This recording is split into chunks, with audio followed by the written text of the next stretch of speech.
we mentioned previously that Vince had been arraigned in the steroid controversy by this time, and it's getting a lot of media attention. Between this, Hogan's departure, your temporary departure, I mean, the company is in a rough spot, and stuff like this is being reported from the Observer. There was a lot of television publicity in the wake of McMahon's arraignment, particularly on numerous local NBC newscasts, which featured an interview with Tully Blanchard, where he stated that the look Vince wanted of his wrestlers, which is skin stretched over cinder blocks, is a look that you can only achieve from steroids. He said when he was there with the company, they tested for cocaine, but anything else went. He said that was a problem for him because he enjoyed cocaine. Blanchard said that because they brainwashed a generation of kids, he prays to God every night that someone takes the business down, which came off as a very strong statement. So, wow, man, Ted, those are some stiff comments there from Tully. What do you make of what he had to say? I don't know how much of what Tully had to say is true.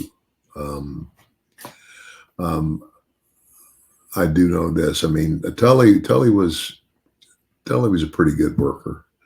Tully and I also played football together at West Texas State. He was a quarterback of the team, and it was kind of like the friends I had, because I had already been there for a year when he came, and so I introduced him to a lot of my buddies and everything, and it's kind of later these guys are coming up and being like that guy. How long you been friends with him? And I said, really, I don't even really know him. I mean, all I know is that, like me, his father was in the wrestling business. So Tully was not a very popular guy because pretty much, that attitude. It was an attitude issue.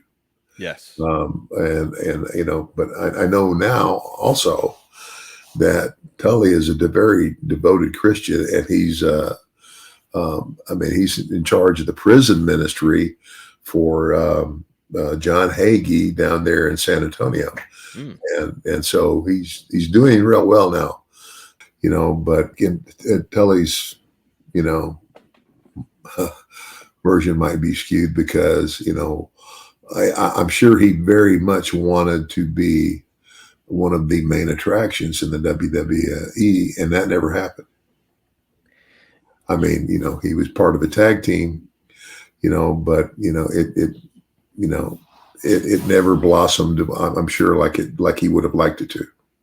Right. And also, he was getting ready to leave the WWF in 1989. And right before he left, he got fired because he tested positive for coke. And that positive test made him less attractive to WCW. They rescinded their contract offer. And that spelled essentially the end of Tully Blanchard in pro wrestling, at least on a huge stage. It essentially ended his career. So I would imagine that he at this time was harboring some resentment for Vince in the WWF. Yeah, I would think so. But again, at the end of the day, for whatever reason, the only one he can blame is the guy looking back in the mirror.